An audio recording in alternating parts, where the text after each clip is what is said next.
There's a theme that somehow came up, and it's an 8-year theme. I've met more people that have been injured for 8 years and somehow kept their injury claim alive without the government just squashing it.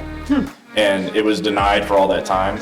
And then I met them, and their claim got accepted within months of meeting me because we unlocked it. Like, there's a science to doing what we do. But sort of a theme is everyone's just getting crushed all the time.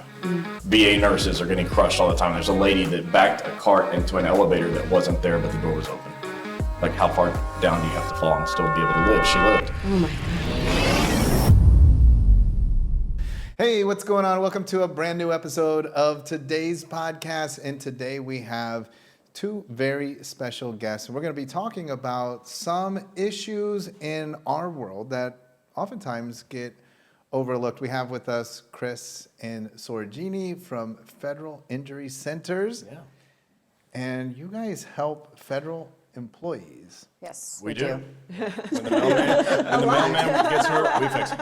I love it. And so this is something that, listen, people don't really talk a lot about this. Yeah. There's, one, federal programs, when you said the mailman, but there's all kinds of federal programs. And then we don't really understand a lot of the risks that are involved by these, in essence, public servants who are working for a federal program to serve us. And oftentimes what happens is, like, you tell me fascinating stories. The mailman's a great example. Right. Yeah. Carry this bag of packages and letters and walk down the street, and then eventually something goes wrong with their bodies, and there's not necessarily a tremendous onslaught of support to help them to get back to work Correct. quickly, Yeah. and that's where you guys come in. Yes. Yeah, there's almost no support, actually. No.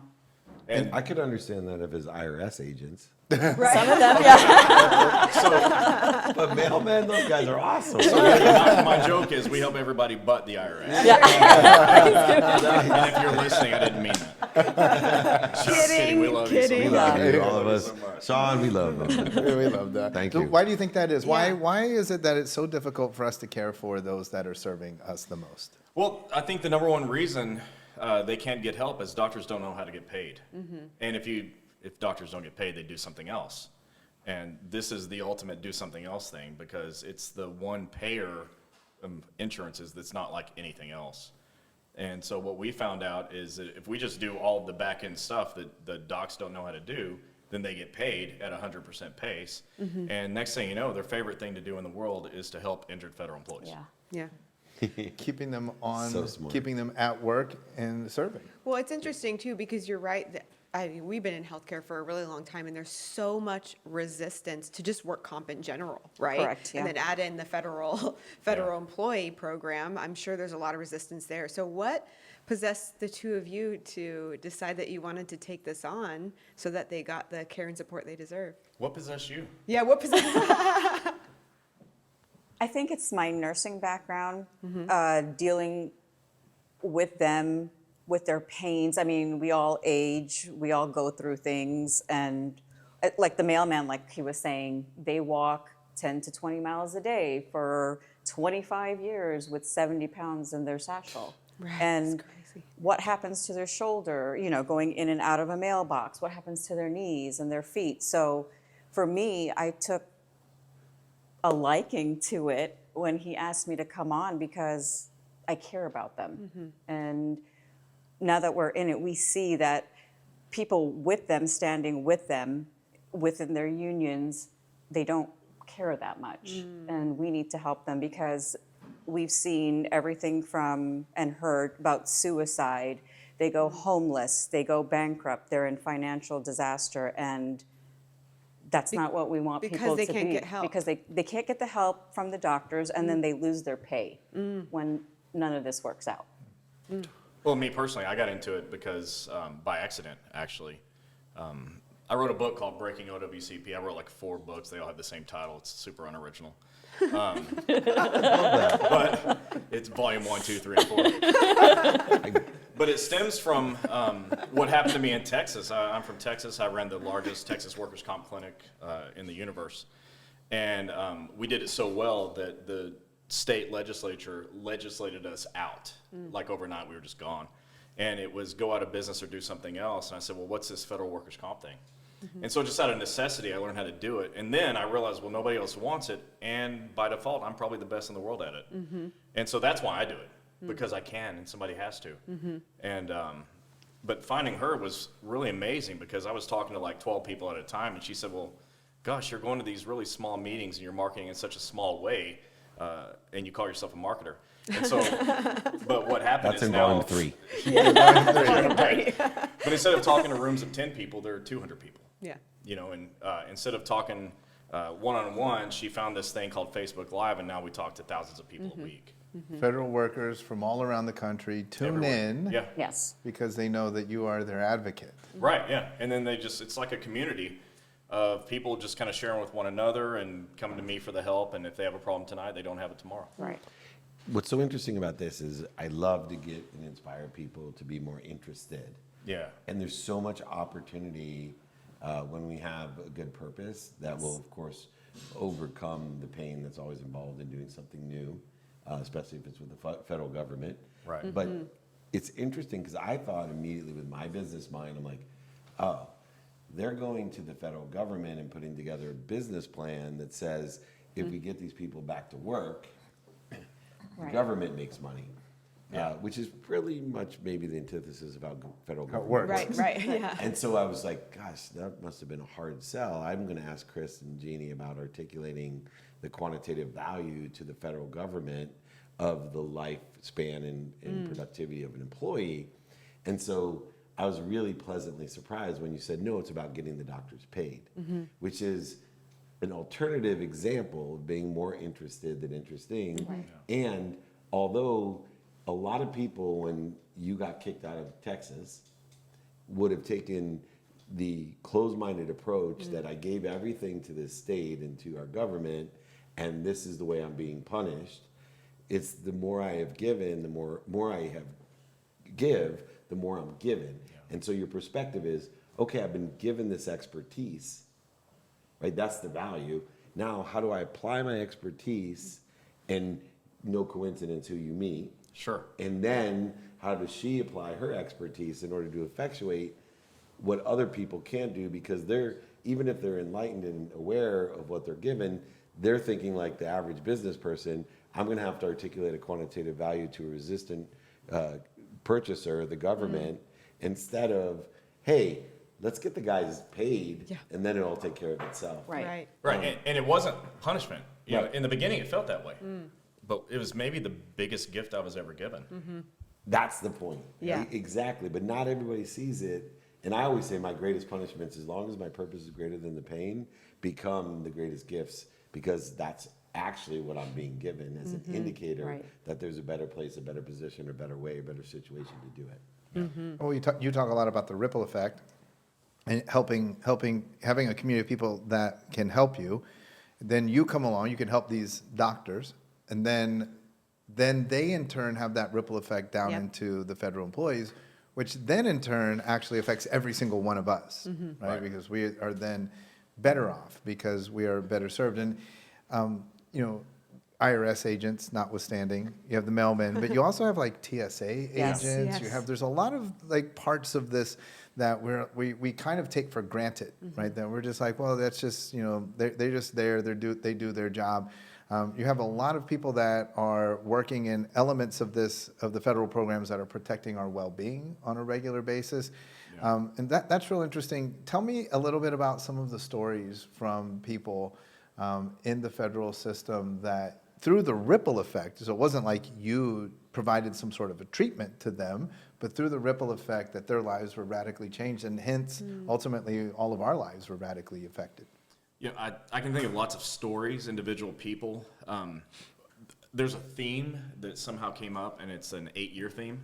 I've met more people that have been injured for 8 years and somehow kept their injury claim alive without the government just squashing it. And it was denied for all that time. And then I met them, and their claim got accepted within months of meeting me because we unlocked it. Like, there's a science to doing what we do. But sort of a theme is everyone's just getting crushed all the time. VA nurses are getting crushed all the time. There's a lady that backed a cart into an elevator that wasn't there, but the door was open. Like, how far down do you have to fall and still be able to live? She lived. Oh my gosh. There's like rollovers, LOV, which is the long life vehicle, is what they call a The mail vehicle. trucks, yeah. When they're not catching on fire, they keep driving, but they roll over, there's no seat belts and doors and stuff, and so they have these traumatic injuries and they just get crushed by a system. Wait, you mean physically crushed, or they get Sometimes, crushed? yeah, Yeah. but That's what I thought you were Yeah. talking about, physically crushed and a crushed. saying that I have is the system is more painful than the injury itself. Wow. And it's because people go homeless. Yes, they Yeah. do. They jump off the 3rd floor of TSA in O'Hare. They just can't take it anymore. They hang themselves in the back of their mail vehicle. It happens. And but nobody we've ever been associated with ever felt like doing that. And so that's a ripple effect. We can stop it. And the only barrier is them knowing about us. Our ability to get known is what prevents us from saving more people. So it's not even that you help the doctors get paid, you really are helping the individuals people. with the process. Yes. I help the right? doctors get paid so they'll accept these patients. Yeah, So Without, you save they lives. just So they- otherwise Yes, won't do to it. save their To lives. save their lives. Yes. But another Yeah. ripple effect is there was no competitive environment in federal work comp until we started. And now that we do it, everyone says, wow, they're doing something great. We want to do it too. And so there's a lot of competition now, which I don't really appreciate, but the patients do. Yeah, They have more options as a result. right, of course. Yeah. And to that measure, when we come up with a great idea for a great purpose, what is your true feeling of having all of those competitors, but being able to serve so many more people? Well, I do feel like, although I wish the competition would go away, that the more of them there are, the more I've served my mission, which is to help as many people as possible. That's really what I want to do. A lot of people say, well, you're in it for the money. And honestly, I'm in it for the federal employee to make money Right. because it's better than homelessness. Well, everybody makes money. Yeah, Ev- everybody. everyone- makes Federal money. government. The doctors make more money. Right. The doctors make money. Your patients make money. Yeah, or And they at you least don't should. lose Right. it. Yeah. But you should. That's the whole idea of capitalism. Yeah. Right. It's a universe. It's a system based off of more than enough of everything. That's why I asked the question about competition, because in the context of faith, that if there's more than enough of everything for everyone, then competition is great because more people are making more money. More doctors are making more money, and it allows you to continue to what? Be better at what you do because you're the expert still. And there's other layers of awareness epidermis that you're peeling away. Right. Yeah. And each time that there's a competitor that is maybe giving a different nuance or a different idea, good or bad, you are forcing yourself to elevate the awareness for your business, for the doctors and the federal government of one thing that is, hey, let's all create more than enough. Yeah. Right. And as a side product, you're saving lives too. Which, sure. I had no idea. I mean, I've watched those mail vehicles and thought to myself, those don't look safe. They're not. And yet, I mean, to think that people get injured and then the mail vehicle is used to hang themselves is horrifying to me, but it's also an impetus to think of the universe as more than enough. And for those people that are in businesses that have unfair, unrealistic outcomes right now, I really highly suggest reading volumes 1, 2, 3, 4, and 5, or whatever they are, to figure out your mindset of, hey, all that I'm giving produces all that I'm given.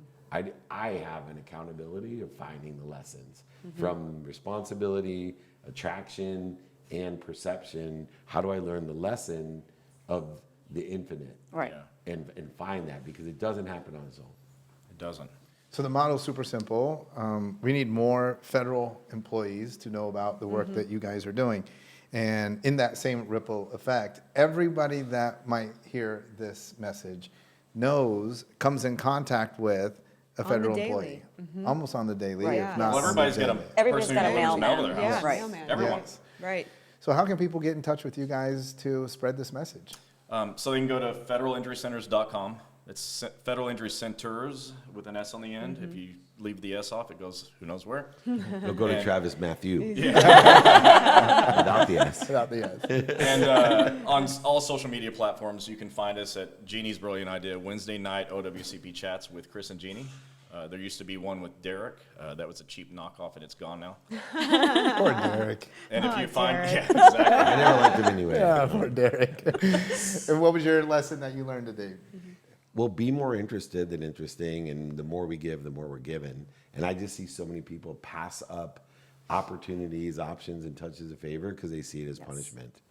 And the fact that what elevated your awareness was you being kicked out of, Texas when you were doing good, and now it created more opportunity for so many people. It's absolutely the greatest lesson that all of us can learn, because we're going to have pain, Right. but it's an indicator that we're a better place to be and a better way to do it. Chris, Jeannie, thanks for joining us here at SoFi Stadium. Thank you. Thank We you. wish you all the best on your mission to reach even more federal workers and help them to live a fulfilled life. Likewise, we wish you all the best and hope that you are living a fulfilled life. We hope that you will continue to tune in here and catch every single weekly episode here on the podcast.